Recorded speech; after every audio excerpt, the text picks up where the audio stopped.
Dedication. This book is dedicated to my loving wife, Robin, for whom I am truly blessed and grateful to be lucky enough to have in my life. Introduction. First off, I would like to say thank you for opening this book.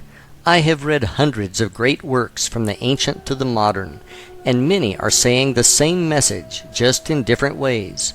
Everyone has their own style of expressing things, and I will be doing that in my own way through this book. What I have tried to accomplish in this book is to give you a simple overview of how I believe the universe works. From there, my goal is to help you define the life of your dreams. Lastly, I will give you the exact techniques which I have used and from which I have gotten amazing results in my life. I have used these techniques to work with the universe, and I feel as though my life is magical and truly blessed. Everyone is in a different spot in their lives, and if you are reading this book, my guess is that you are looking for some type of change with something in your life. After reading this book, doing the exercises, and using the techniques, you will have what you need to be, do, or have anything you want in this life. There is a disclaimer to that statement, and that is that you must believe beyond a shadow of a doubt that it is possible. To take that one step further, you are going to need to believe that it already exists for you and that it is on its way. The concepts in this book which I have written about are universal, and they are true for everyone. I am not here to challenge anyone's belief system, challenge anyone's religion, or get into a debate about how the universe was created.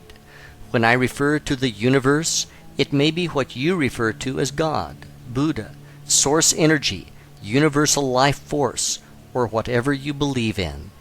The important thing you need to remember is that whatever you choose to call it, it is still true. If you are ready to start creating the life of your dreams, let us begin. Chapter 1. 12 Crazy Goals. Time for a change. I, like many others, got introduced to the self-help industry as a result of being unhappy with the circumstances that existed in my life. I had been downsized as a result of a corporate consolidation, and I was unable to find a replacement job which paid anything near what I was formerly earning. Suddenly, I clearly understood the meaning of a relatively new term known as underemployed. To make matters worse, I was working in a position that was not a spiritual match for my soul. My job duties as an analyst for a large for-profit hospital corporation included explaining why the hospital I oversaw had a good or bad month financially. What really bothered me was, if we had a good month, that meant it was a tragic month for the patients and their families. It really hit home one day when I ran into a neighbor of mine in the cafeteria who told me that his mother had been admitted and that she was not going to be coming home again. The following month we had a great month financially, and I had to explain in my report that it was because we had an outlier. An outlier, in hospital lingo, refers to a patient who has billed charges that exceed $250,000. Seeing my neighbor at the hospital and knowing that his mother's prolonged death was boosting our bottom line, I knew I had to get out of this business. When it was bad, it was good, was not the kind of business I wanted to be in. Being unhappy with my professional life and simultaneously having financial challenges as a result of being downsized, I knew that I needed a major change. I don't remember how many times I could not sleep at night, and I would turn on the television to see Anthony Robbins' infomercial for his personal power system. I felt like he was really talking to me when he asked, "Are you ready to change your life? What are you waiting for?" The only problem I had was that I didn't have enough money or room on my credit card to buy his system. Well, the universe was not going to let money get in the way of getting personal power. The following morning, I ran into my friend Ron on the beach, and he told me that he had just bought it, and that he would let me borrow it as soon as he got through with it. Now I was fired up, and I remembered Tony saying that we needed to take massive action on the infomercial. So, rather than sit patiently and wait for Ron to finish the course, I got started immediately and went down to the local library and checked out a couple of self-help classics. One was The Power of Your Subconscious Mind by Dr. Joseph Murphy, and the other was The Magic of Believing by Claude Bristol. After reading these, it was clear that we could make massive changes in our lives for the better through the effective use of our subconscious mind. Early one morning, while sitting down on the beach, I meditated on the question, what should I be doing with my life? After a few minutes of meditating on that question, a movie started playing in my head. It was crystal clear, and it showed me being a real estate broker who was very active in charities, and there were pictures and thank you letters on the walls of my office. I don't know how long the vision lasted, but when I came out of meditation, I had tears of joy in my eyes, and my body felt like it was buzzing from head to toe. Whatever this was, it was powerful, to say the least. Over the next few days, I pondered over the idea that the universe was telling me I should be a broker. Was that right? At the time, I saw myself as a real estate investor, and realtors were just people who got in the way of making good deals. I also had committed to opening a real estate investment company with a friend of mine who was moving to Florida, so I was going to make that my main priority. In the meantime, the movie got tucked away in storage, only to be recalled at a later date. Ron finally finished going through Personal Power, and as promised, he let me borrow it. I thought it was amazing, and I started incorporating a lot of what I heard on the audio CDs into my daily routine. One of the things I really liked was what Tony called an hour of power. In his hour of power, he talked about getting up in the morning and spending an hour alone and following a routine which consisted of exercise, meditation, and reading motivational material. I made some tweaks to his program, and each morning after working out at the gym, I would drive down to the beach and spend 60 to 90 minutes on the beach doing my hour of power each morning before going to what I started to call my temp job. In my hour of power, I would get a cup of coffee at the local 7-Eleven and drive on to Siesta Key and down to Turtle Beach, which was at the southern end of the island. I would then grab my folding beach chair and a bag containing the books I was reading, a small copy of the New Testament, a notebook for brainstorming and scripting, my vision book, and my small notebook that contained my written goals. One of the things I started to notice was the fact that if it rained out and I could not sit on the beach for my hour of power, I could feel the difference in my energy level and mood. I would actually feel like I was mildly depressed, which was not how I wanted to start my day. One morning, while driving to the beach, I was listening to Tony Robbins talk about traveling across Russia on a train, and during the whole trip he worked on setting goals, then rewriting them bigger and bigger, until he was at a point where his goals seemed huge. When I arrived at the beach, I decided that it was time for me to make some big goals which were going to stretch me out of my comfort zone. I took out a notebook and I started to work on goals which would cover business, health and fitness, travel, relationships, and my spiritual connection with the universe. When I got done with the list, I had 12 goals written down, which to me at that time seemed absolutely huge. I knew that if these goals came true, I would have the life of my dreams. The next thing I started to do was to work with my list of goals and try to develop what each one would look like and what it would feel like when it manifested. I put a lot of thought into this as I was serious about getting the results that I wanted. What I did next was to create a small notebook in which I included some affirmations, a few quotes from the Bible about prayer, and a list of my goals. And after each of the goals, I drew a smiley face or two to represent happiness and gratitude for its coming into my experience. Goal number 1. I am happy. The first goal was pretty straightforward, and it meant that I was happy with all aspects of my life. When I would read this goal, I would get into a deep feeling of gratitude for how great it was to be happy. and I would truly experience the feeling of being happy. Goal number 2. I have no consumer debt. The second goal was a real stretch for me at the time because I felt like I was being crushed by consumer debt. I had credit cards that ended up being maxed out as a result of me trying to subsidize my loss of income from the downsizing. I also still owed on student loans that helped me finance my undergraduate and graduate degrees. The payment on the student loans felt like a car payment for a Porsche that would never be paid off, and the minimum payment on the credit cards felt like a mortgage. Between the credit cards and the student loans, I believe I owed roughly $35,000. I wish that was all I owed, but it was not. We also had car payments. Out of necessity, we bought 2 new cars before the downsizing, as the ones we had were breaking down frequently, with major repairs being needed. So add another $20,000 to the mix. Now we are up to roughly $55,000 in consumer debt, and that didn't include our mortgage of $100,000. The one word which best described this feeling I had at the time was hopeless. Well, Tony said think big, so I was taking his advice on this one.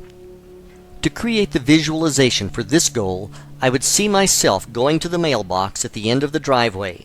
When I got to the mailbox, I would open it up to find it either empty or just containing some junk mail. I would then feel how good it was not to have any bills in the mail. At the time I set this goal, I got a sick feeling in my stomach every time I went to retrieve the mail in the mailbox, as it would be stuffed with bills, late notices, etc. If you are in a similar situation right now, let me tell you that it is not hopeless at all, and that miracles do happen. Read on. Goal number 3. I am a very successful full-time real estate investor and self-made millionaire. When I wrote this goal, I was in the process of unwinding a real estate portfolio of 10 rental homes which I had bought with my former business partner. He decided to move out of Florida, and we decided it was time to dissolve our real estate investment company. Creating the visualization for this particular goal was easy, as I was already in the business part-time. For this visualization, I would see myself running through what my daily routine would consist of as a full-time real estate investor. I would see myself driving to the beach for my hour of power in a white Ford F-150 pickup truck with an extra cab and a tan interior. I would see myself grabbing my folding beach chair, my bag of books, and the daily newspaper to scour the classifieds for potential properties. I would also see myself going to a closing, shaking hands with the buyers, and picking up a check for the profits from a fix and flip. One of the weirdest things that happened to me about 20% of the time that I tried to run this scene in my mind was that instead of driving a white pickup truck, a pearl white Lexus LS400 with gold package and chrome trim would show up in my visualization when I was trying to see the pickup truck. When this happened, I would come out of my visualization and wonder why the heck a luxury car was coming into my visualization.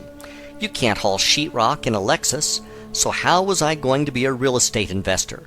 It didn't make any sense. The next day, I would do the visualization again, and I would be happy to see my pickup truck back in my mind. Goal number 4.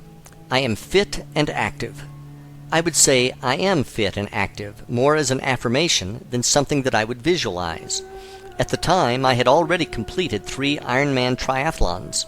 An iron distance triathlon consists of a 2.4-mile swim, a 112-mile bike ride, and a 26.2-mile full marathon run.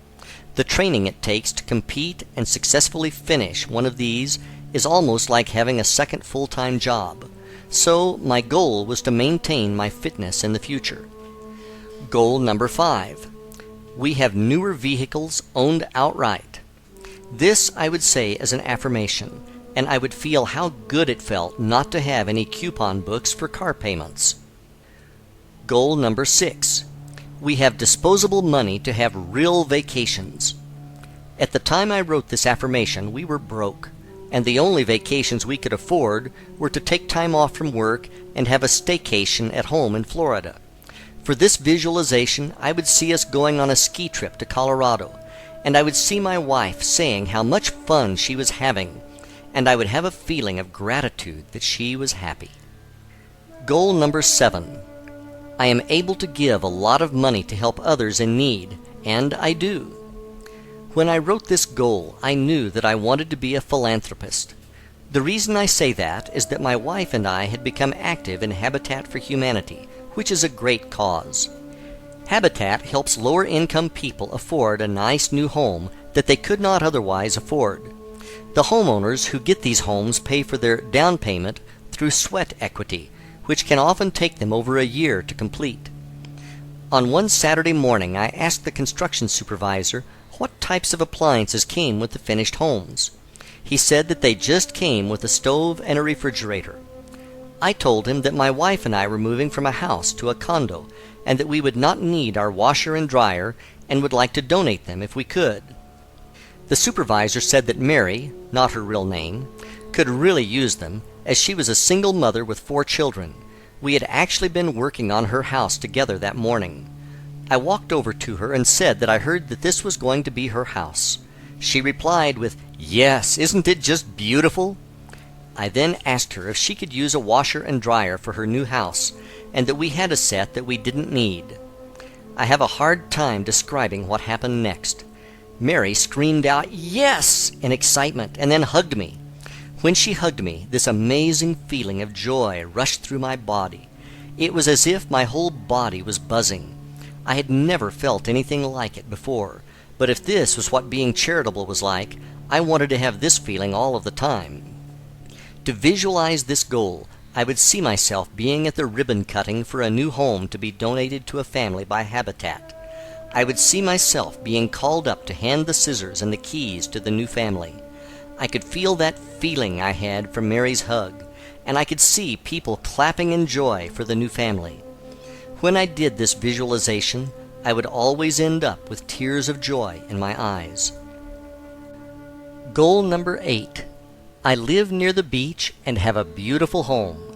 This I said as an affirmation, and I would have a feeling of gratitude for how happy I was to live near the beach. Goal number 9. I own a large real estate portfolio. I also said this as an affirmation to reinforce goal number 3 of being a full-time real estate investor. Goal number 10. I am trusted by investors and have the ability to raise large sums of money. At the time I wrote this, I only had 2 investors who were really close friends. I would say this as an affirmation with the feeling that this was absolutely true. Goal number 11. I have a great relationship with my wife. I would say this as an affirmation, and I would feel gratitude for having my wife Robin in my life. Goal number 12. I have a great spiritual relationship with God. I said this as an affirmation, and I would feel gratitude for everything in my life, for the things that were on their way. What happened over the following 3 years of writing out these goals is nothing short of a miracle. Writing this down and realizing that this story happened to me inspires me even today. I was there, and I still feel a sense of bewilderment as I relay the story and sequence of events which came to pass to make my dreams come true. Without further ado, here's how it all played out on the universe's playground. I got a notice in the mail saying that my real estate salesperson license was coming up for renewal, and that I was required to take a mandatory continuing education class if I wanted to keep the license. I decided that it would make a lot more sense if I took a few extra hours and went for the real estate broker's license, and that way I could keep all the commission and could work independently. It was at this point that I remembered the movie that had played out at the beach, which had me being a real estate broker who was active in charities. Now that I was more spiritual, I started to wonder if this was what I should have been doing before. I signed up for the classes and began working toward my Florida real estate broker's license. With my broker's license, I could open up my own brokerage company. To adhere to the movie, I decided that I would give 10% of our gross commission from each sale to charity. On a Sunday afternoon in Sarasota in the spring of 2003, My wife and I were driving down to the waterfront to have lunch at a restaurant called Marina Jack. On the way, I stopped at an ATM to get $20 out. As we drove, we started throwing around names for the new charity-based brokerage I was going to open. We finally settled on the name Benefactor Realty, and we went into the restaurant for lunch. After lunch, we decided to walk along the waterfront park, which had a number of large sculptures on display. As we walked down the sidewalk, a man came up to us and asked us if we could spare any money. He needed $8 so that he could sleep at the shelter and get a meal and a shower. I put my hand in my right front pocket and pulled out $2. I apologized to him for not having more, but he thanked us graciously. As I walked away, I remembered that I had gotten the $20 bill from the ATM and that it was in my back pocket. I turned around and went back to the man and saw that another Good Samaritan was handing him a $5 bill. Telling him that his luck was changing and now he was 2 for 2, I gave him the $20 I had found in my pocket. There was something different about this person. He did not look like the many homeless I had seen before. He was dressed in the clothes of a tradesman, and he had the clearest blue eyes I had ever seen. As he started to walk along the waterfront with us, he told us this story of how his girlfriend had hurt her back in a car accident, and how she had gotten hooked on pain pills. He said that he had tried to take the pills away from her, and she had called the police on him and filed a restraining order saying that he was abusive. Now that he could not go back to his home, he was worried that he was going to become homeless. To give him hope, I told him about the story of Og Mandino. Og was at one time in his life a homeless and hopeless alcoholic. Og started to read self-help books at the library and turned himself into a millionaire, a best-selling author, and an incredible motivational speaker. I also told the man that he should get his hands on a Bible. At that moment, he reached into his pocket and pulled out a small, brand-new, white-covered version of the New Testament. I don't know how I did this, but I went to look for the verse from the Gospel of Mark that I read every day on the beach, and as if by magic I hit the exact page on my first try. I read him the verse. I then went to find the verse from Matthew that I read in my hour of power, and again I hit the exact page on my first try. I read that verse to him, and after telling him that everything was going to work out, I handed him back his copy of the New Testament. He thanked us again and said that we had really helped him out. After I had walked about 7 steps away from the man, I got this rush of energy that I can only describe as what happens on that old television series, The Highlander, when Duncan MacLeod goes through a quickening. I could feel my whole body tingling the way it did the day Mary from Habitat hugged me. All I know is that whole experience was strange, to say the least. I also remember wondering if that was somehow a test to see if I was serious about having a company called Benefactor Realty and about giving to charity. Not long after that, I opened up Benefactor Realty and began to work as a real estate broker part-time when I was not at my temp job. Fortunately, most people who have jobs do most of their looking at properties on the weekend. One Sunday afternoon, on our way back from looking at a restaurant site on the East Coast, I received 2 calls saying that offers we had put in for a buyer had gotten accepted, which was great news, as we had another property go under contract on Saturday. I was now looking at making more money in 3 days than I could in 6 months on the temp job. My wife looked at me and said, "Pete, you can't afford to work there anymore."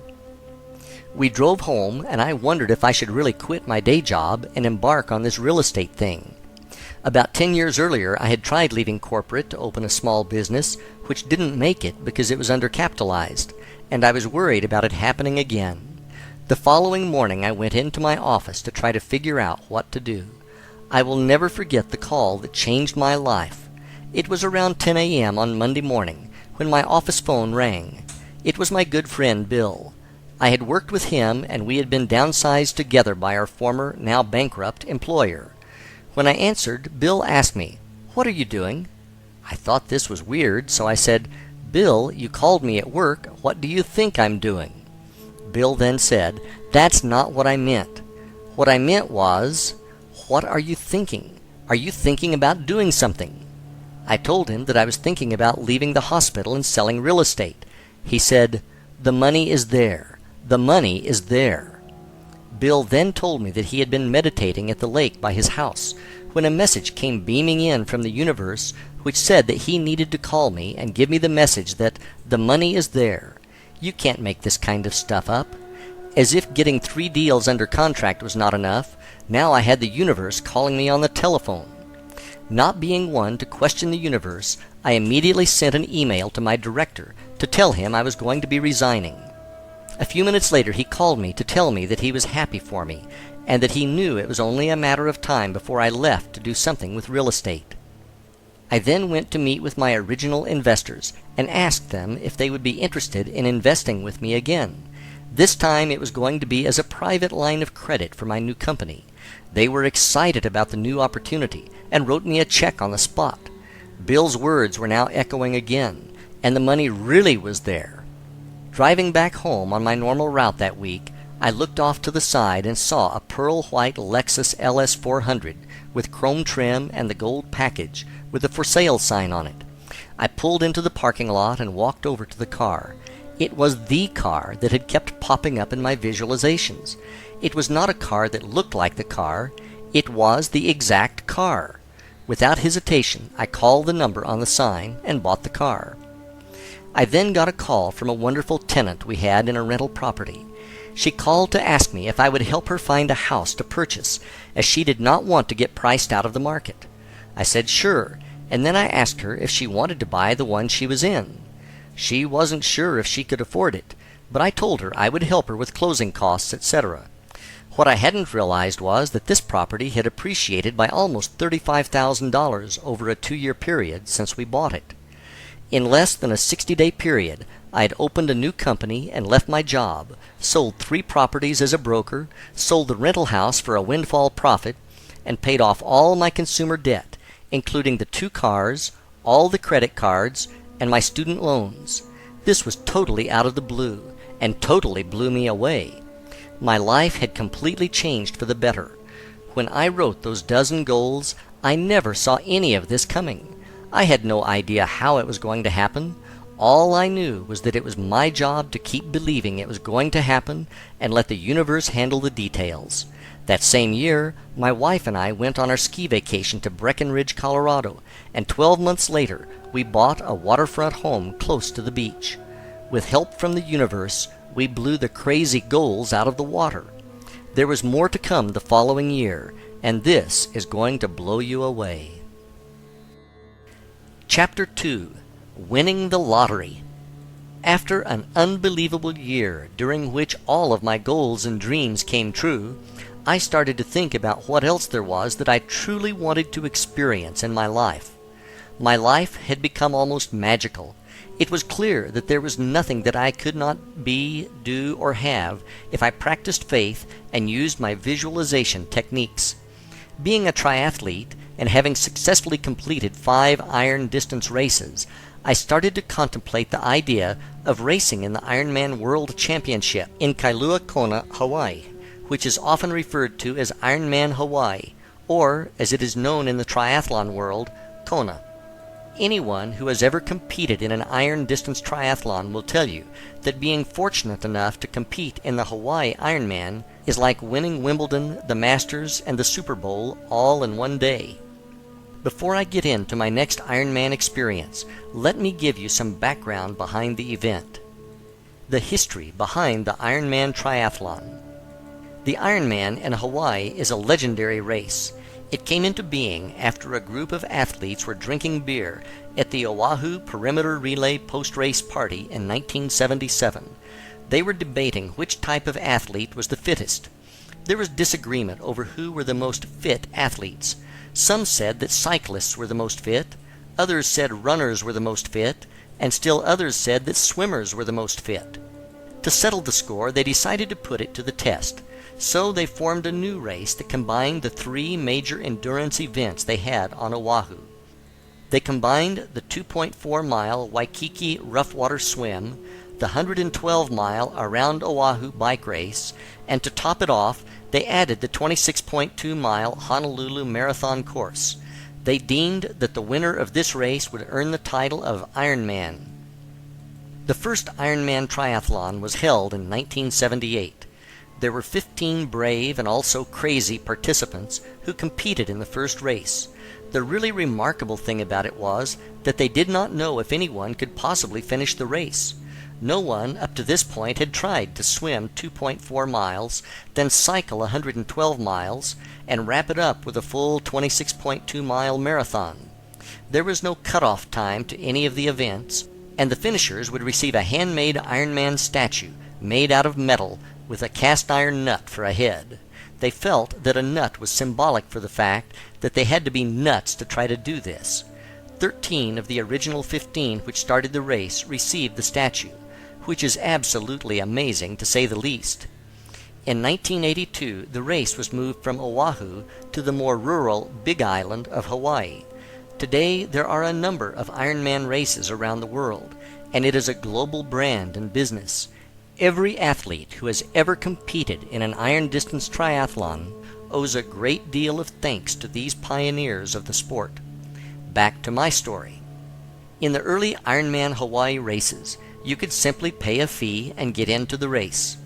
Now there are a number of Ironman triathlon races around the world, and the Hawaii race is the world championship for the series. Essentially, every triathlete in the world dreams of competing in this race. Unfortunately, now you need to be one of the fastest triathletes in the world, or you need to be one of the luckiest to win a spot at the starting line. Not being one of the fastest in the world meant that if I was going to get into Kona, I was going to have to be one of the lottery winners. Each year, the WTC, World Triathlon Corporation, who owns the rights to the race, holds a lottery whereby 200 people out of over 10,000 entries are allowed into the race, and they post the results on April 15th. After thinking about the race for about a month, and with the deadline rapidly approaching to enter, I decided to really put my beliefs to the test. I got out my credit card and put my name into the hat for the 2005 Ironman World Championship Lottery. As a member of the St. Pete Mad Dogs Triathlon Club, I knew a ton of people who entered their names in the lottery for Kona multiple times who have never gotten in. I knew that if I wanted different results, I was going to need to do something that they were not doing. The difference was visualization. Having watched the video coverage of the race that year in 2004, which had amazing coverage of the course, I decided to buy the DVD and watch it repeatedly. With less than 4 months before the winners of the lottery were chosen, I knew I had to get serious. I started watching the DVD a few times a week, and I would mentally race the Hawaiian Ironman in my mind for around 20 minutes each morning. The DVD had great footage, and the way they filmed it, you truly felt as if you were watching it as a competitor. Some of the most memorable shots were of the swim start, where you saw the competitor's feet kicking underwater directly in front of you, and you heard the narrator say, "You are in Hawaii, and you are in the Ironman." Another one I really liked showed the race leader biking in the lava fields on the Queen K, with the shadow of the helicopter which is filming him caught on tape as they passed over him. This was very helpful for creating extremely lucid visualizations. I also found a picture in the back of an issue of Triathlete magazine, which was entitled Night Moves. The picture showed some taller triathletes walking in the dark on the Queen K and a shorter, stocky triathlete running up behind them. The caption says, "As night slips over the last remnants of a very long day, triathletes continue toward the finish line at the Ironman Triathlon World Championship in Hawaii." I cut the picture out and put it in my vision book. I am stocky and typically pass a lot of people in the dark when I race. That man in the picture now was me, and I visualized the scene more times than I can count. Before I knew it, it was time for the lottery results to be announced. I went over to my friend Brian's office to meet him for lunch. His secretary said that he stepped out to get a haircut and that he would be back shortly. I looked down at my watch, and suddenly I realized that it was just about noon, and it was April 15th. Lottery time! Oh my gosh, I was nervous. I sat down behind Brian's desk and hopped on his computer to look up the results on the internet. I could not believe my eyes. The very first name on the list was Pete Adams, Florida. Was that me? Was there another Pete Adams? The hairs all over my body stood up, and I couldn't believe it had happened. Brian walked in the door about 10 seconds after I saw my name on the list. I said, "Check this out," and pointed to the web page. He thought I was playing a practical joke on him, and that I made up a fake list. Suddenly, my cell phone started ringing off the hook, with numerous triathlete friends calling to ask me if I knew that I got into Hawaii. He then said, "Holy shit, dude, that's awesome." Brian was my training partner for a number of Ironmans that we raced together, and he knew what a once-in-a-lifetime thing this was. We were both stunned with amazement, and we kept repeating how we couldn't believe it had actually happened. I called my wife to tell her the news, and she could not believe it either. I remember her saying, "No way! Are you serious? Oh my God, Pete, that's awesome!" And then her cell phone started to ring, with friends calling to tell her the news. I cannot tell you the amount of gratitude I felt when I heard the news. The universe had done it again. Wow! You are in Hawaii, and you are in the Ironman. 6 months later, and just like in the video, there I was standing in the body marking line, carrying my transition bags, and getting the number 813 stamped on my body. If you have ever done a triathlon, right before the start of the race, your nerves and emotions are in overdrive. Kick that up about 1,000%, and that is what this race feels like. After body marking, we headed over to drop off my bags, and I did a final check on my bike to make sure the tires weren't flat. Now it felt like a mini eternity as I treaded water and waited for the start of the race. The cannon went off, and the swim portion of the race was on.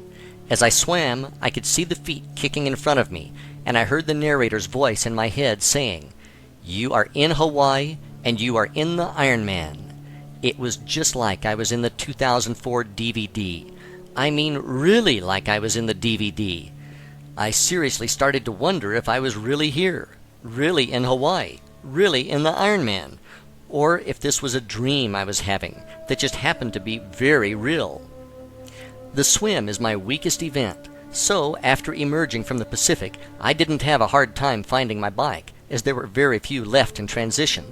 I hopped on my bike, and the adrenaline really kicked in, as there were people everywhere cheering us on. In town, there is a loop at the beginning of the bike course, and I passed my wife and friends who were cheering me on 2 times before leaving town. After passing them at Hot Corner for the final time, I rode up Palani Road and then out to the lava fields on the Queen K Highway. Out on the Queen K and heading out past the airport, I finally settled down and got into a good rhythm on the bike. It was very desolate in the lava fields, and again it looked just like the DVD. You have plenty of time to think on a 112-mile bike ride, and I again started to wonder if I was really here or not. I started to wonder if I might actually be dead, and God was letting me do the race as part of heaven. I'm not joking when I say this. I even started to wonder if I was in a cycling accident and maybe I was in a coma or something. In this race, drafting on the bike is not allowed. So when you pass someone, they are supposed to fall back and keep a 3 bike-length gap between racers. About 35 miles into the bike course, I found myself in a section of the course that had a series of rolling hills. I was taking turns passing and being passed by a female racer on a green Griffin tri-bike. She was lighter than me, so she typically passed me on the climbs, and being heavier, I passed her on the descents. This went on for about 10 minutes, and then I rode up next to her and she looked over at me. I asked her point blank, "Are we really here?" Her response was, "Yeah, I know what you mean. It's surreal." At least I was not the only person having these thoughts. I felt better, but I still wondered if it was a dream. I started to make my way up to the turnaround at the town of Hawi, and the winds were getting really strong. It was a serious crosswind, but at the time I confused it for a headwind, and started to look forward to the tailwind I was going to have on the way out of town. After stopping at the bike special needs station and eating my Ironman racing meal of choice, boiled ham and white cheddar cheese on white bread with yellow mustard, I hopped back on the bike to make my return ride back to Kona. Heading out of Hawi, I realized there was no tailwind waiting for me, Instead, it was headwind part 2. I was now pedaling my brains out and only going 17 miles per hour downhill. I should have been going around 40 miles per hour down a hill like this. Now I was starting to worry about making the bike time cutoff. I finally made it back to Queen K and back to the lava fields. When I was making the turn, I saw a racer who had a different style bike hydration system. It looked more like a tank. He hadn't hit the winds on the climb to Javi yet, and I felt sorry for him. All I could think was that I was glad I was not that poor bastard. I didn't know it at the time, but his name was John Blaze, and he was known as the Blaze Man. He was out here doing the Ironman while suffering from an incredible pain from a deadly advanced stage of incurable ALS, more commonly known as Lou Gehrig's disease. He had a special hydration system because he could not catch bottles at the aid stations, as the disease had taken away his ability to grab and hold things. John was a spokesman for ALS and was an amazing human being. John made it to the finish line that day in Kona. Unfortunately, a few years later that horrible disease took his life. Heading back through the lava fields, all I could think about was how much easier it was on the way out. As I rode, I could hear a helicopter getting closer, and before I knew it, it was above me, and the shadow of it passed directly over me and my bike. It was exactly the way it happened in the 2004 DVD. The only difference was that I was not the race leader. The shadow thing freaked me out, and now I was almost convinced that I was not here. After more wind and many more miles of lava fields, I finally got back to town. The first person that I recognized in hours was my wife, who was cheering me on from the road below the Kona Brewing Company. It was so good to see her, and she was cheering me on and saying, "Looking good." For a moment, the pain in my back, neck, legs, and buttocks temporarily lessened, and I headed down to T2 to put on my running shoes and start running the marathon. I rolled out of transition and headed up to Hot Corner, where my wife and friends were cheering me on like I was going to win this thing. I actually felt pretty good, and I shook off my bike legs in just a few miles. I took a couple of turns and ran up Alihi Drive, going past Island Lava Java, which was absolutely packed with cheering fans. The view of the surf crashing across from Lava Java was absolutely awesome, and I felt much gratitude and gave thanks to God for letting me be in Hawaii and do the Ironman. After a few more miles, I saw Sarah Reinhardson running toward me. She was like a rock star out here, complete with her own van with a film crew. Everyone knew her name and went crazy. For those of you who don't know who Sarah is, she was a lead story in the 2004 Ironman DVD. Sarah is a challenged athlete who as a child had a tissue disease and had to have her leg amputated above the knee when she was very young. In 2004, she attempted to be the first above-the-knee amputee finisher of the Hawaii Ironman. If you watch her story on the 2004 DVD, you'd better have some Kleenex handy, because it is a real tearjerker. In the 2004 race, Sarah didn't make the bike time cutoff and was not allowed to continue on. In 2005, she was back in the race with a fitted bike from Trek with the words "Unfinished Business" painted on the frame. When Sarah and I passed for the first time, I knew that she was going to make it this time. She was running strong, and she had a smile on that made everyone around her feel good. Sarah knew she had this one in the bag, so it was time for her to enjoy her journey. I finally caught up with Sarah and made the pass. I really didn't want to pass her because I was having way too much fun being near her and basking in her glory. When the people cheered for Sarah, you just felt good to be near her, and it took your mind off of the pain. It was almost like a contact high.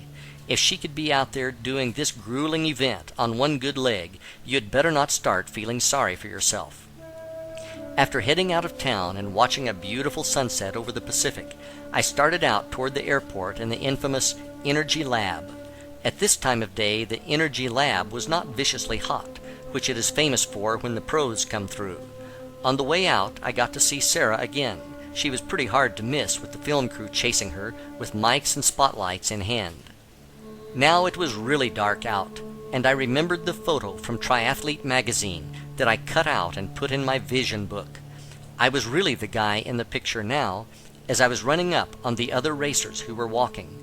Now all I wanted to do was get back to town before I got in a wreck with some overzealous fan on a mountain bike.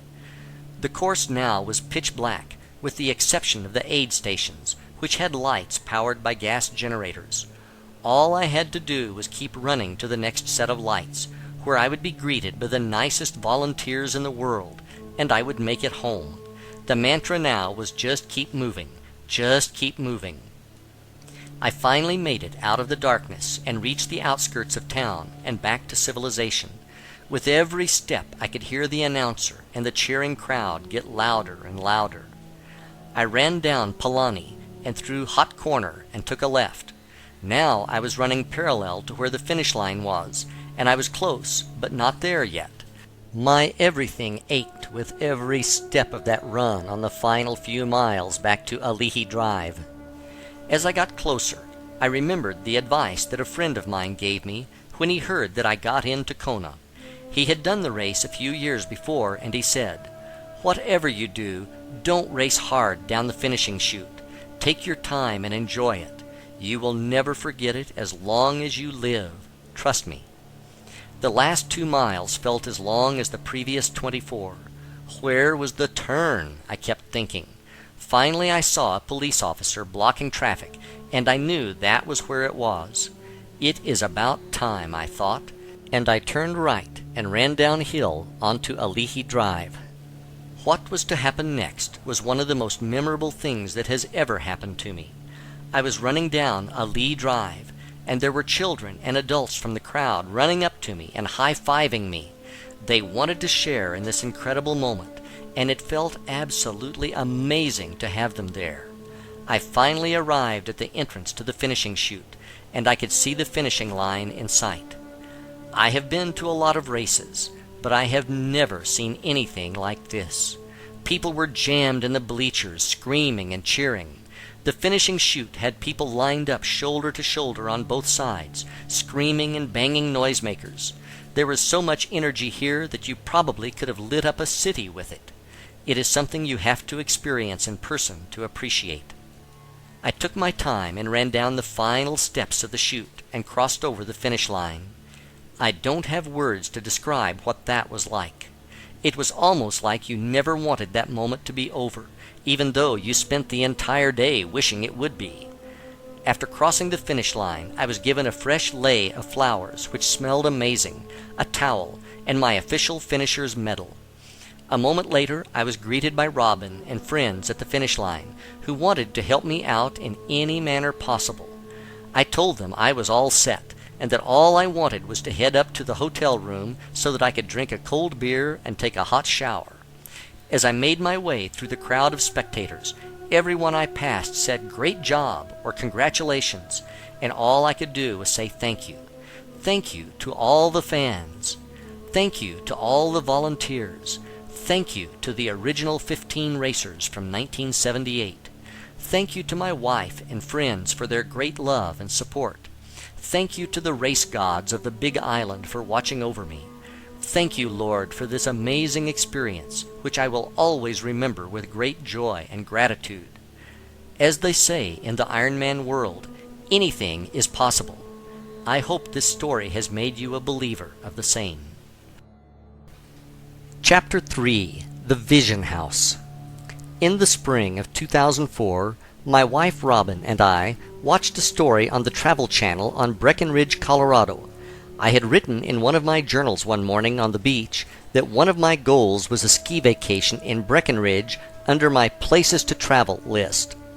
A few months later, I was talking to my new friend Doc, whom I met through a real estate course, who had lived in Colorado. I mentioned that I wanted to check out Breckenridge, as I had seen a special on TV.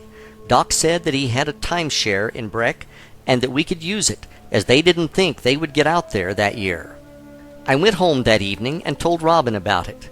Suddenly, I ran out to the trunk of my car and found the notebook from the beach and showed it to Robin. We are enjoying our ski trip to Breckenridge. The hairs were standing up on my arms. It was working again. We ended up not taking the timeshare, but instead booked the week we wanted before Christmas. We are now having real vacations. We went back out to Breckenridge for vacation again in December of 2006. One morning, on our way out to go snowmobiling, we drove past a subdivision that had beautiful log mansions overlooking the 10-mile range. After snowmobiling, we decided to drive through the subdivision to take a look at the homes. By now, we understood the power of visualization, and I knew I wanted some new material for my vision board and vision book. We drove around the subdivision until we found the house we thought had the best view. We took a picture of the house along with a picture of the view it had. After arriving home, I had a friend of mine print them off in color, and I put the two pictures in my vision book. These pictures to me represented my ideal scene, because if we lived in a house like this as our second home, we obviously were very successful. What I would visualize was that I would be having conference calls with our asset managers, and after these meetings, I took the afternoon off to either go skiing or play golf, depending on the season. Many times, if I found myself unable to sleep, this was the visualization I would use to burn into my subconscious mind before falling back to sleep. I probably did this visualization over 500 times. In the summer of 2010, we decided to escape the Florida heat and work remotely from Breckenridge, Colorado. We found a very small furnished cabin to rent off of Craigslist that was only about a mile from the subdivision where we took the pictures in 2006. That summer, we rode our mountain bikes through the subdivision and took more pictures. We really loved that summer out in Colorado, so we decided to look for an annual rental. After going to a yoga class on one Friday afternoon in July, Robin returned home to search the internet for an annual rental. After an hour or so of searching various websites and not finding what she was looking for, I suggested that she check out Craigslist. On the second page of ads, she found a home that sounded very interesting. She started looking at the pictures and she said, "Pete, you have got to see this house." I walked over to where she was working on her computer, and when I looked at the pictures, I realized it was the house in my vision book. The hairs on my arms stood up when I saw the pictures. I was in complete amazement. I asked Robin who the contact person was for the ad. She told me the name, and for some reason I knew I had heard the name before. I did a search on the name in my email, and I found the name connected to an ad off Craigslist for a garage apartment I had inquired about back in March of 2009. I asked the owner if she could send me some pictures of the apartment. She did, and once again the hairs went up on my arms when I looked at a picture taken out of a window, and the view was almost identical to the one I had in my vision book. Now I realized that my vision house had come in not once, but twice. I replied to the email from March 2009, and we called the owner and set up a meeting with her on the following morning to see the home. She gave us the physical address, and we drove by the property a few minutes later because we could not wait to see if it was the same one.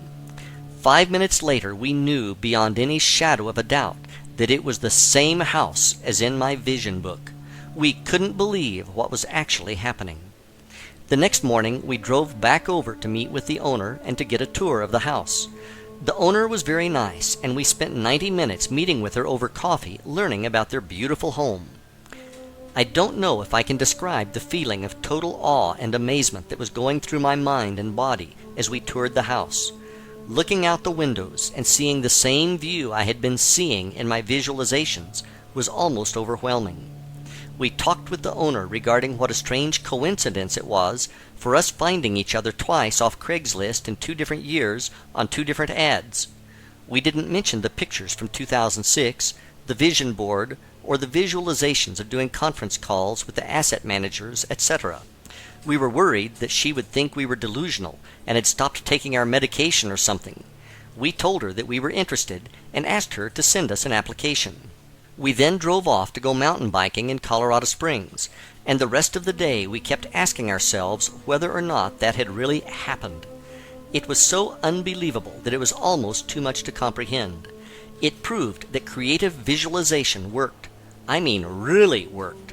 These experiences were manifested, and it had nothing to do with fate or coincidences or whatever.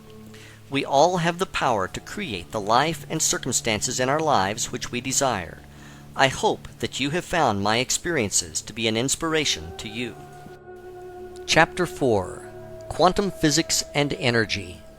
Quantum physics is a very complicated subject, and I honestly cannot say that I am an expert on the topic. Rather than make this a technical discussion on quantum theory, I prefer to simplify it for you. In short, everything in our universe, when broken down into the smallest building blocks, is one thing, and that is energy. Everything you see, feel, taste, etc. is composed entirely of energy. You may never have thought of this before, but you are also comprised of energy. If you looked at your body through a very powerful microscope, you would see that, at the smallest level, you are in fact energy. To take it one step further, your spirit or soul, whichever feels more comfortable to you, is also energy. In this case, it is divine energy. Is it a wave or a particle? Quantum physics is the study of subatomic particles, the smallest building blocks of matter, and how they react. One of the most fascinating things that scientists discovered is that when they measured subatomic particles, depending on the test performed, the result was that the particle could either be a particle or a wave. It was actually a probability amplitude, whereby it was simultaneously both a particle and a wave. If that wasn't strange enough, they then did further experiments and concluded the observer affected the outcome of the experiment just through observation. The truly amazing thing this proved was that the researchers' thoughts were affecting the outcome of the experiments. Thus, thoughts were actually real things, which had the energy to shape the outcome. What this told us was that the entire universe is made of this energy, and that outcomes could be manipulated by our thoughts. At this energy level, we are connected to source energy, which is also the level of creation in the universe. Chapter 5: It is all in your mind. Your thoughts are things, and they are creative in nature. Unfortunately, almost everyone in the world does not realize that they share in the creation of their own life through the thoughts that they think. Many people believe that they live in a predetermined life that is guided by fate, and that they are just along for the ride. Nothing could be further from the truth. To make it a little clearer, imagine that you are both the leading character as well as the screenwriter in the movie called Your Life. The script is written by the thoughts you think, which then attract the scenes in your personal movie called Your Life. If you don't presently like the way the scene Your Life is playing, rewrite the script to change the scene. Most screenwriters unfortunately suffer from writer's block when it comes to writing the next scene. As the screenwriter, you can create any movie of your life as long as you believe that you can. GIGO, or GIGO, is an acronym that stands for Garbage In, Garbage Out. Let's bring this into the realm of thought. If you think negative thoughts on an ongoing basis, you are going to see negative outcomes happening in your life. It is not by chance, but instead by natural law. One of the most damaging things that our minds can do if we are not vigilant and watching over our thoughts is to create what I call the downward spiral. In the downward spiral, thoughts of fear generate more and more thoughts of fear, and in your mind, things are getting worse and worse. It is almost a total fear fest that is being choreographed completely in your mind as a result of wrong thoughts. Downward spiral example. An example of this could be a salesperson who is worried about making his or her quota. The salesperson starts to think ideas like this: if I don't make my quota, they are going to fire me, and I won't have a job. If I lose my job, then I won't be able to find another one. When I can't find another job, I'm going to lose the house.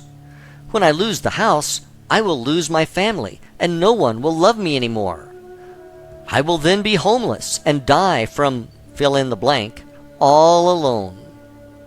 Now the movie escalates into a full-blown tragedy, and the salesperson is feeling as if this reality is actually happening. The stress of these negative thoughts could then translate into lost sales due to reduced effectiveness from insomnia. The problem with these spirals is that they get out of control and will eat you alive with real stress. If these thoughts are not canceled out, they can become a self-fulfilling prophecy through negative outcomes being attracted to your life experience. Whenever your mind starts trying to play the spiral, you immediately need to forcefully say, "Stop!"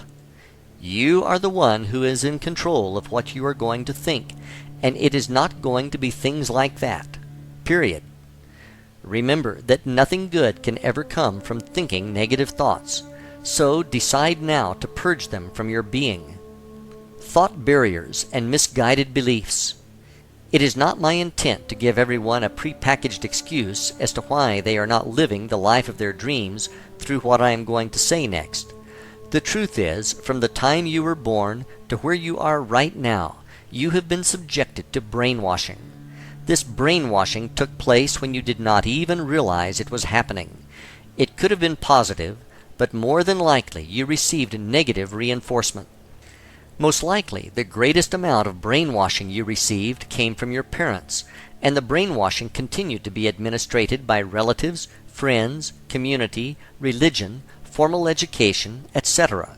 You were bombarded with negative misinformation, which you became convinced was the truth, as it was being told to you by your parents who knew everything, right? Unfortunately, young minds are easily poisoned from the misguided beliefs of a person they love. The greatest tragedy is that these false beliefs continue to exist at some level in your mind. The most common example I hear on a regular basis is, "I can't be, have, or do what I truly want because of blank." Question: how do you know that if you have never tried? Answer: I just know I can't because of blank. Now that you are older, it is time for you to drop the limiting beliefs that are in your head as a result of your life up until now. If your parents or whoever instilled in you the belief that you cannot do, be, or have something, drop those beliefs now. Another common flawed belief many people have is that somehow they are not worthy of having the life of their dreams. Where did that idea come from? It is not serving you, so drop the idea that you are not immediately. You are worthy. You were sent into this experience to live the life of your dreams and were given free will to attain it. Limiting beliefs oftentimes are so strong that they keep people from even trying. What have you told yourself in the past that you could not do? Be honest. We have all done this many times in the past. The past is the past, so let's drop this mental baggage that has been weighing you down for so many years and move on. The sooner you do this, the sooner your life is going to get better. You are working with a universe of infinite possibilities and infinite resources. You are not living in a world of lack or limited resources. That may be how it appears to you on the physical plane, but that is not the truth. The truth is, the more you have, the more there is. The universe is constantly expanding, and everyone can have everything they want, if they believe they can, and if they are willing to do their part. What should I be thinking? That is a good question, and the answer is straightforward. You should be thinking about what you want in your life, and not worrying about what you don't want in your life. I am sure you have heard the common phrase, "When it rains, it pours."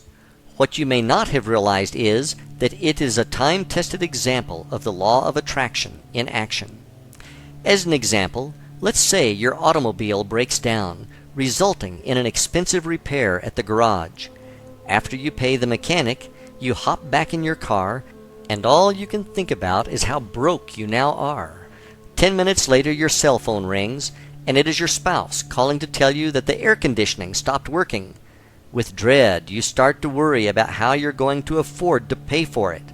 Then you realize the traffic ahead of you is stopped, and you notice too late and plow into the back of the car in front of you, badly damaging both of your vehicles. The next day, your boss asks you why you need an advance on your paycheck, and you respond with, "You know what they say, when it rains, it pours." What you think about and focus on is going to show up, So you need to be sure that what you are thinking about is a match to what you want to manifest in your life. If it is more money that you want, you need to get into the feeling that you already have plenty and are blessed with abundance. If this is the first time you've heard this, it might sound delusional, but it is not. The feeling in this case is a vibration that is being sent through your thoughts out to the universe. A mismatch in vibration will be corrected over time by the universe. In this case, it may be the temporary appearance of a money shortage. If you refuse to buy into the appearance and hold steadfast to your belief by feeling that you have plenty, the universe will bring the circumstances needed to match your vibration. The universe can do this in an infinite number of ways, one of which might be you suddenly land a huge client for your business, or, out of the blue, you receive a check from Uncle Bob, who just sold his company for $10 million and is feeling generous. Or $1 million idea comes to you about an invention you are working on. To people on the outside, this will just look like luck. There is no such thing as good luck or bad luck. There is such a thing as positive or negative expectations. These expectations that you have, whether positive or negative, will attract either good circumstances or bad circumstances, which will show up in your life. We are going to go through some exercises in Chapter 8 that will help you define what it is that you say you really want. Once we have defined it, we can then build upon that to create the techniques we will use later in the book. Chapter 6. Feelings and Gratitude. Simply put, like attracts like. So, you need to do a really good job of monitoring the thoughts you are currently thinking, as they will lead you to a state of feeling either good or bad. Think of your feelings as an early warning system to what you are thinking. If you feel bad about something and continue focusing on it, you are going to amplify that bad feeling. Through amplifying that bad feeling, you are going to attract into your life more of what will make you feel bad. That is absolutely not going to be a favorable thing for you when you get more and more things to feel lousy about. One of the best examples I have heard about the law of attraction is this. Imagine that the universe is a giant mail-order company, and the way that you place your orders is through the thoughts you are thinking. On the other side, imagine that there is a shipping clerk filling your order. The shipping clerk does not know if size 8 will fit you. All the clerk knows is that is what you ordered. Therefore, it must be the size you wanted. Sometimes these orders get shipped to us with bonus extras, which could be really good or really bad for that matter, based on what we are thinking.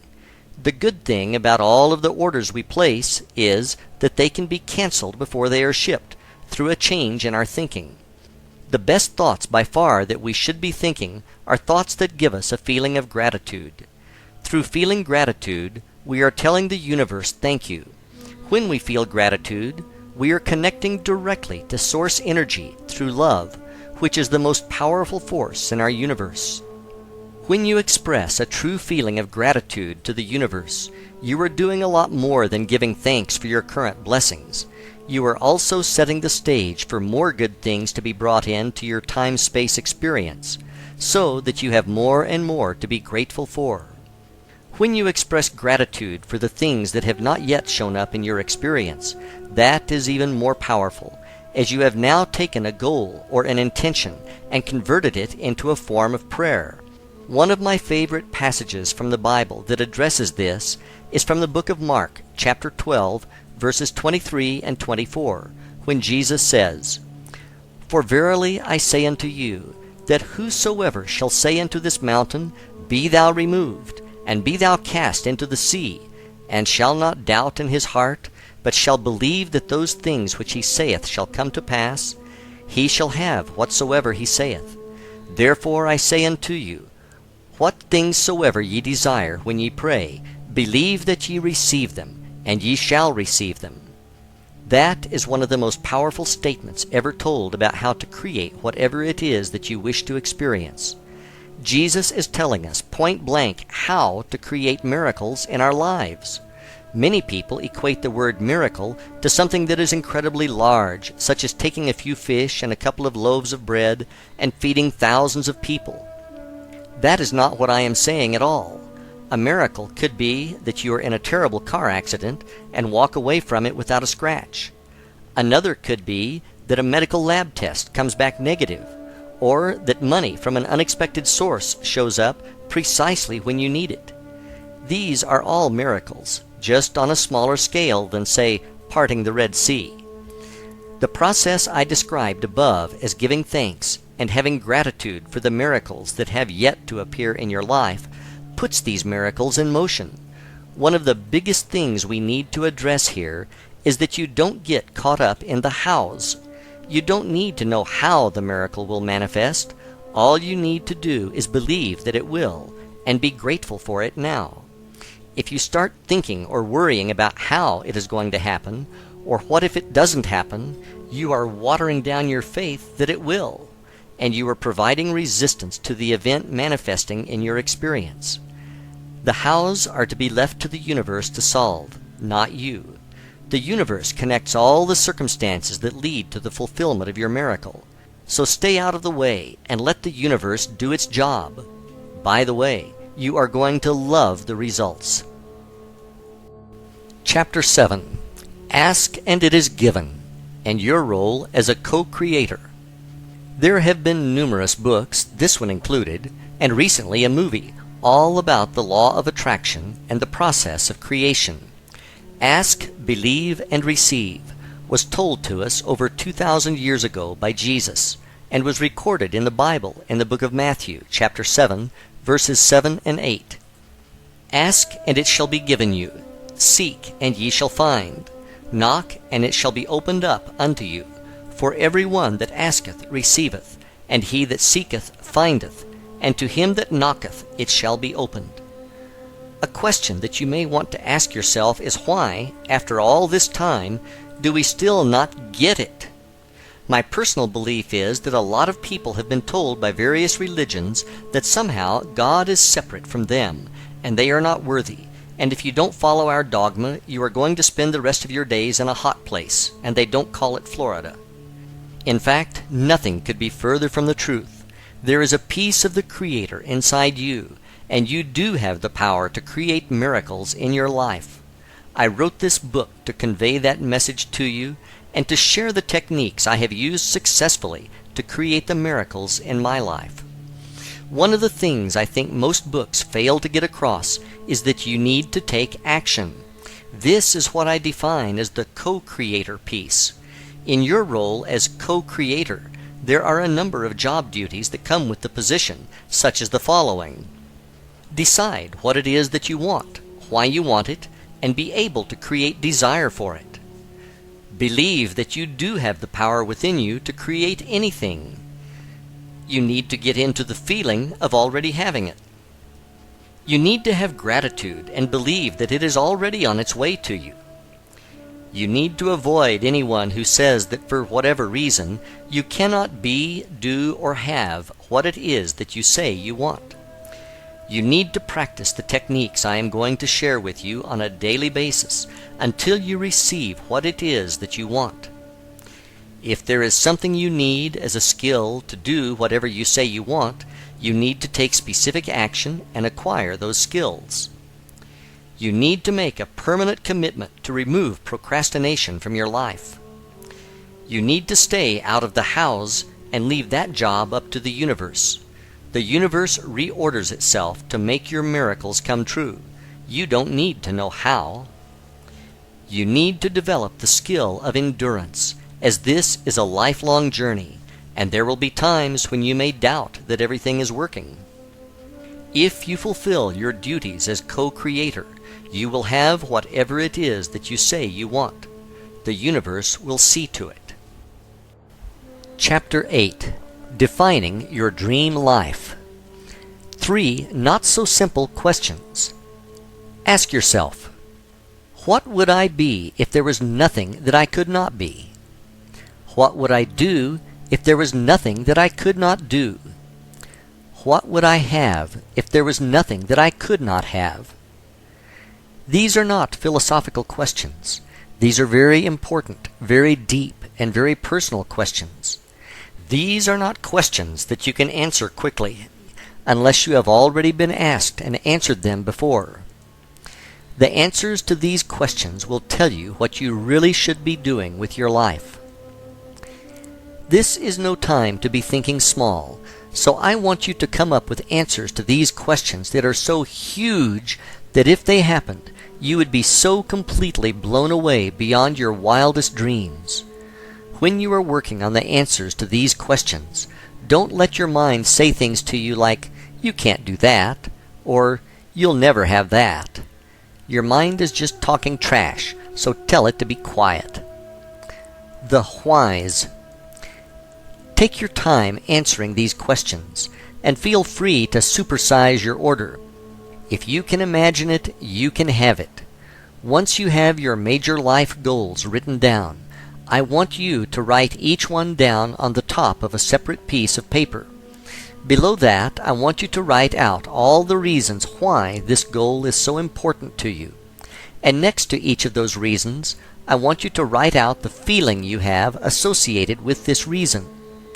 Your feelings are the real underlying reasons why you want to achieve these goals. This is a good thing because if you dig down deep enough, you will find that the answer in its simplest form is love. With love comes passion, and that is a very powerful force of attraction in our universe. Ideal scene. Once you have your list completed, I want you to take a few minutes and imagine that it is now 5 years in the future, and everything on your list came perfectly true, and that it is now your present reality. See yourself in the movie that is playing on the screen of your mind, with all of these things being true. When you are ready, grab a notebook and write out precisely in detail what this scene looks like and how it feels. I mean really feels to you. Soak up all those awesome feelings associated with these things being true in your experience. Does that feel great or what? Congratulations, you have just defined your ideal scene, which is also known as your end result. Now you not only have a destination for your journey, but you already know what it is going to feel like when you get there. Now that you have this, it is time for you to learn the techniques which will bring your ideal scene into your reality, along with all those good feelings that come with it. Chapter 9. Goal Setting. The importance of having goals cannot be overstated on the journey to living the life of your dreams. When I talk about goals, I am not referring to New Year's resolutions, where people resolve to lose weight and they go to the gym for 2 weeks. I like to think about goals as being similar to mile markers on the road to your destination. In this case, that destination is your ideal scene or your dream life. One of the best things about setting and achieving your goals is that it puts you in as an active participant in creating whatever it is that you say you want. If you want to have the life of your dreams, you are going to need to take action. Dreams with deadlines. Another way to think about goals is to think about them as being dreams with deadlines. Many people are actually afraid of setting goals, as they immediately start to have thoughts such as, "What if it doesn't happen? How bad will I feel then?" If this sounds familiar to you, you're going to need to make those feelings about goals to be something that is now in your past. Another error many people make is that they will set a goal, but they fail to set a date for its achievement. "When I am ready" is not a deadline. It is a delay tactic for avoiding taking the actions required. Let's say your goal is to one day complete that college degree that you started but never finished for whatever reason. The first thing you need to do is drop that one day nonsense and set a deadline for achieving that degree. You also will need to take immediate action, such as ordering your transcripts, filling out the application, and registering for classes. As soon as you do this, you are moving in the direction of your dreams and achieving your goals along the way. Deeds, not words. I have an excellent example of this from my personal experience, which I would like to share with you. In December of 1988, I was a construction worker in the Laborers Union working in Boston on an excavation site. The weather this particular day was lousy, half raining and half snowing at the same time. I was in my 20s, and I was working with another laborer who was in his 50s. The two of us were shoveling gravel with yellow rain gear on, and it was pure misery. The gravel was wet and heavy, and by the morning coffee break my lower back was already hurting. After the short break, it was back to the rock pile to try to survive until lunch. I will never forget this day as long as I live. We were taking turns shoveling the gravel when suddenly I looked up in horror and realized that I was looking at myself in 30 years. It hit me like a sledgehammer. What the hell am I doing? I've got to do something about this, and I've got to do it now. The rest of the day I worked on my action plan while I shoveled away. It was time to go back to school. I had attended a community college briefly 4 years earlier and left before the end of the semester to go make big bucks in construction. I decided to take the next day off from work so that I could visit the college and see if they would let me back in. They said no problem and gave me an application and the spring course catalog. I then called one of my friends to get the number of one of his friends who was a shift manager at a hazardous waste plant to see if there were any night openings. My timing could not have been better. He said he was looking for a couple of people and hired me on the spot. That spring, I started taking classes part-time as a freshman at the community college. At the same time, one of my friends was a first-semester junior doing a cooperative learning assignment at a stock brokerage firm. 5 years later, I earned my bachelor's degree, and 2 years after that, I had my Master of Science degree.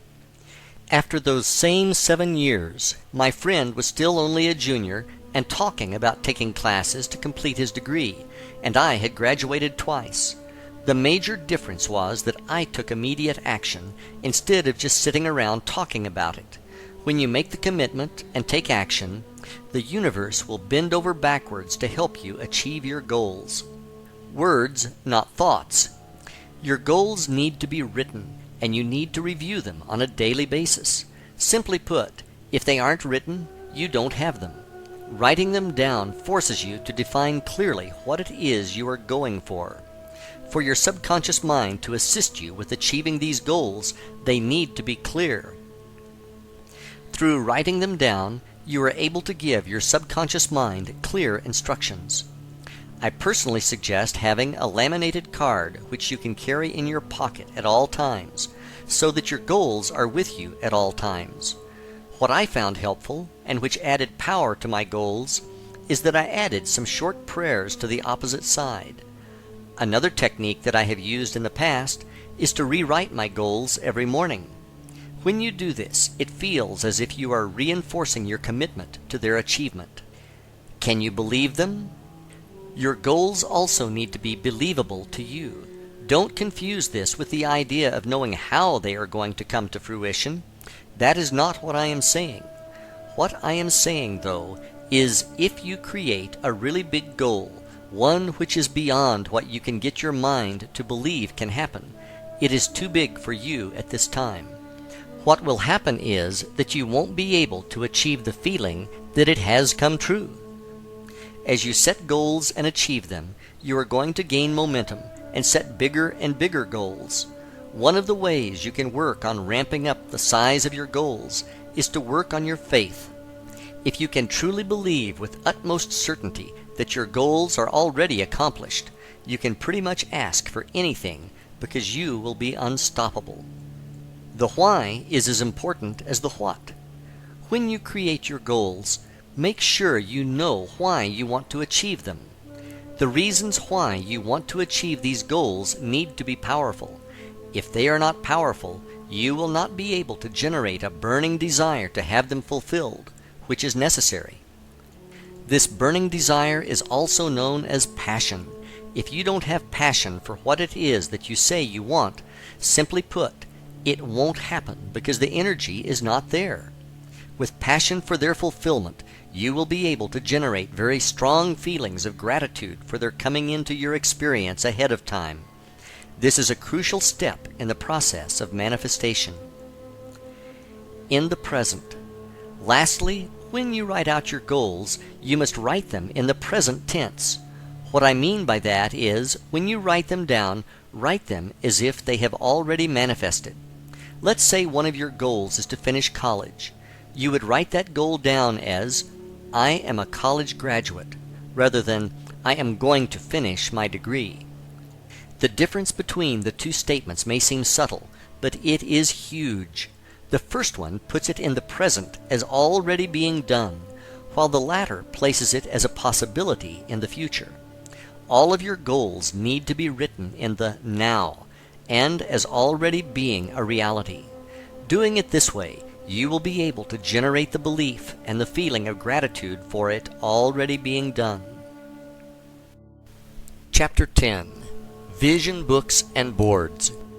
If you have read the earlier chapters of this book, I am sure you are going to be interested in what I have to say about vision boards and books. My personal experience has been nothing short of miraculous when I look back to what I have put in my vision book and which has manifested into my reality. In case this is your first exposure to vision boards and books, I will give you a quick explanation on how to create one. I will then tell you how I used one to successfully help me manifest things into my physical reality. Let's create one. The first thing you need to do is create the list of goals for which you have passion. Once you have done this, the next step is to gather pictures of what the attainment of these goals looks like. As an example, let's say your goal is to take your family on a vacation to Disney World. What you could do then is to get some marketing brochures from Disney, which are filled with photos of families having a great time at the park, and cut out the pictures of the families having fun.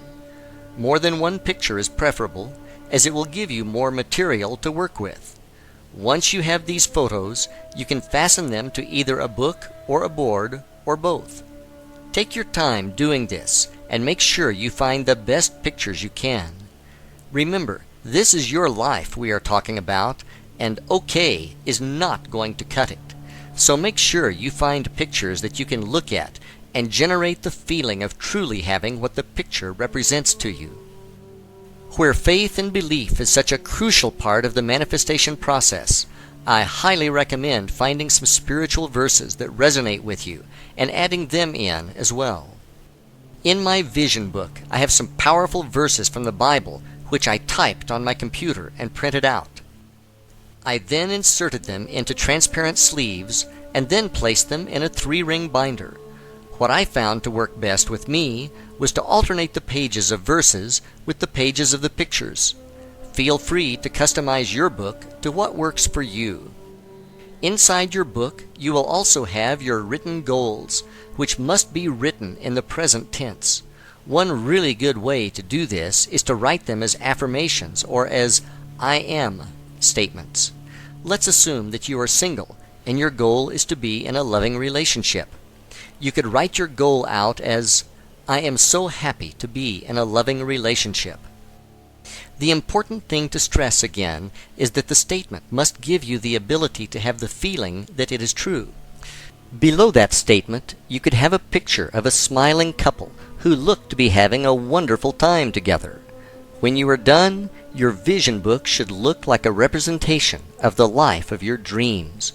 As the pictures in your book become your actual reality, and I promise you they will, move those pages to the back of your book.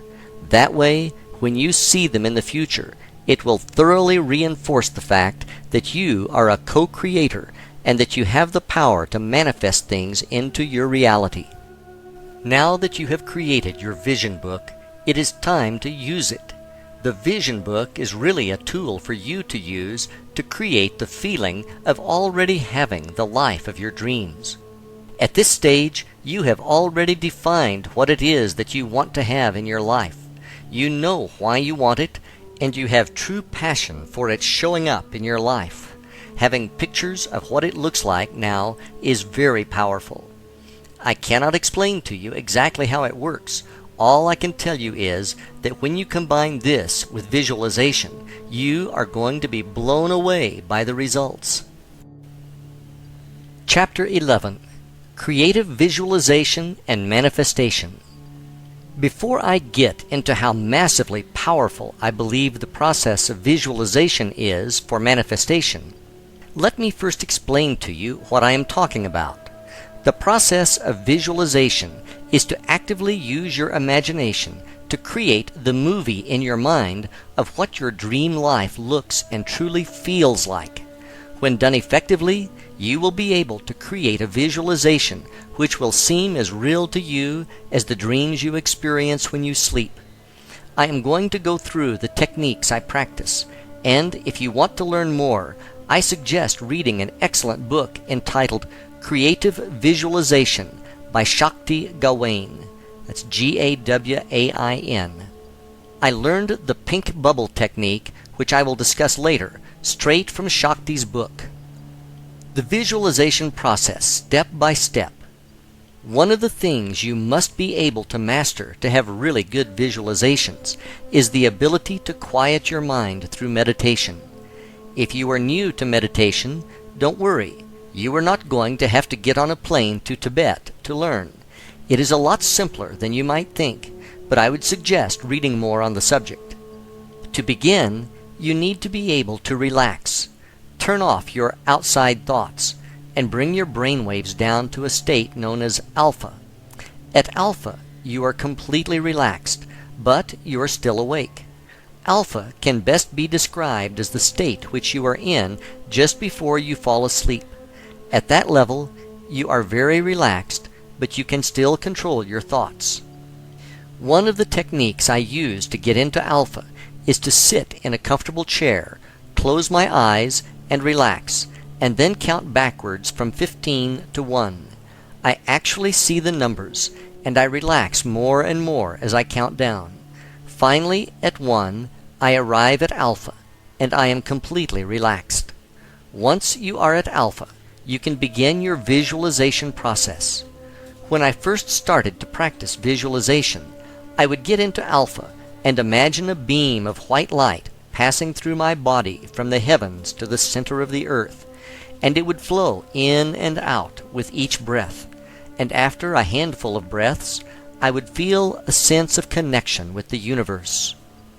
Once I was at this level, I would begin my visualization process, which would last between 5 and 10 minutes, and I would step into my dream life, or ideal scene, where all of my goals had manifested.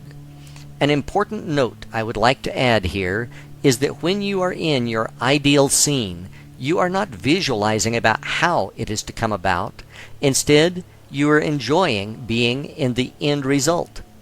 One of the most important things you must have when visualizing is the ability to generate the feeling of joy and love that it has come true, and to bask in that good feeling. We live in a feeling universe, and these good feelings you experience are going to attract more experiences for you to have good feelings about. Eventually, these good feelings will be accompanied by the actual manifestation of the end result into your reality that you are now visualizing. Before you come out of your meditation, imagine the ideal scene now surrounded by a pink bubble, and get into a feeling of total joy and gratitude to the universe for bringing this to you. The next thing to do is to see the pink bubble float higher and higher, getting smaller and smaller as it rises to the heavens and eventually disappears. Now slowly open your eyes and realize that you have done your part, and the universe will bring it to you. Know and feel this to be true without any doubt. In the pink bubble technique just described above, the color pink is associated with love, which is the most powerful force in the universe. The bubble floating to the heavens represents detachment from the outcome, whereby you are not worried about it coming true because you know that it is true. My personal successes. I personally cannot tell you how truly powerful I believe the power of creative visualization to be.